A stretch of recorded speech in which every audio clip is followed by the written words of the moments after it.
প্রিয় দর্শক, আসসালামু আলাইকুম। আশা করি আপনারা সকলে আল্লাহর রহমতে অনেক ভালো আছেন।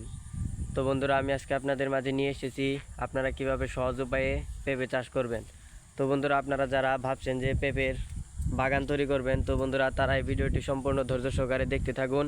তো বন্ধুরা, আমি আজকে আপনাদেরকে জানিয়ে দেবো আপনারা কিভাবে অল্প টাকায় খুব সহজে পেঁপের বাগান তৈরি করবেন। তো বন্ধুরা, আপনাদেরকে খুব সহজে যদি পেঁপে গাছ চাষ করতে চান, তবে আপনাদেরকে যে কাজটি করতে হবে, তো বন্ধুরা আপনারা প্রথমে যে কাজটি করবেন, বন্ধুরা প্রথমে আপনারা আপনাদের জমিটিকে বেছে নেবেন এবং জমিটি বেছে নেওয়ার পর বন্ধুরা আপনারা যদি একটি পেঁপে গাছ সেখানে রোপণ করেন, তো বন্ধুরা রোপণ করার পর যদি আপনারা ভালোভাবে সেগুলোকে পরিচর্যা করতে থাকেন, কয়েকদিন পরে কিন্তু বন্ধুরা ধীরে ধীরে পেঁপে গাছটি বড় হতে থাকবে এবং বড় হওয়ার পরে বন্ধুরা আপনারা কিন্তু দেখতেই পাচ্ছেন আমাদের এই পেঁপে গাছে, ছোট্ট একটি পেঁপে গাছে কত ফল ধরেছে। তো বন্ধুরা আপনারা যদি প্রতিদিন এই একটি করে পেঁপে, বন্ধুরা এই যে কাঁচা পেঁপে যদি আপনারা খেতে পারেন বা সেবন করতে পারেন, তাহলে কিন্তু আপনাদের গ্যাসের সমস্যা সম্পূর্ণভাবে ভালো হয়ে যাবে। তো বন্ধুরা, আপনারা যারা প্রতিদিন করে একটি করে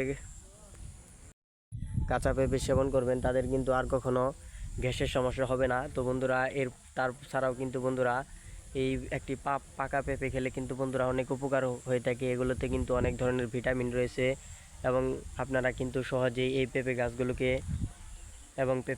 কিন্তু আপনারা সহজেই পেয়ে যান। তো বন্ধুরা, সহজ পদ্ধতিতে কিন্তু এই পেঁপে গাছগুলোকে চাষ করা খুবই সহজ। এগুলো কিন্তু একটি চারা রোপণ করলেই কিন্তু তারপর বন্ধুরা পেঁপে থেকে কিন্তু আস্তে আস্তে সেগুলোর বিচি পড়ে কিন্তু আপনাদের কয়েকটি পেঁপে গাছ এবং পেঁপের বাগান হয়ে যায়। তো বন্ধুরা, ভিডিওটি ভালো লাগলে অবশ্যই চ্যানেলটি সাবস্ক্রাইব করে দেবেন।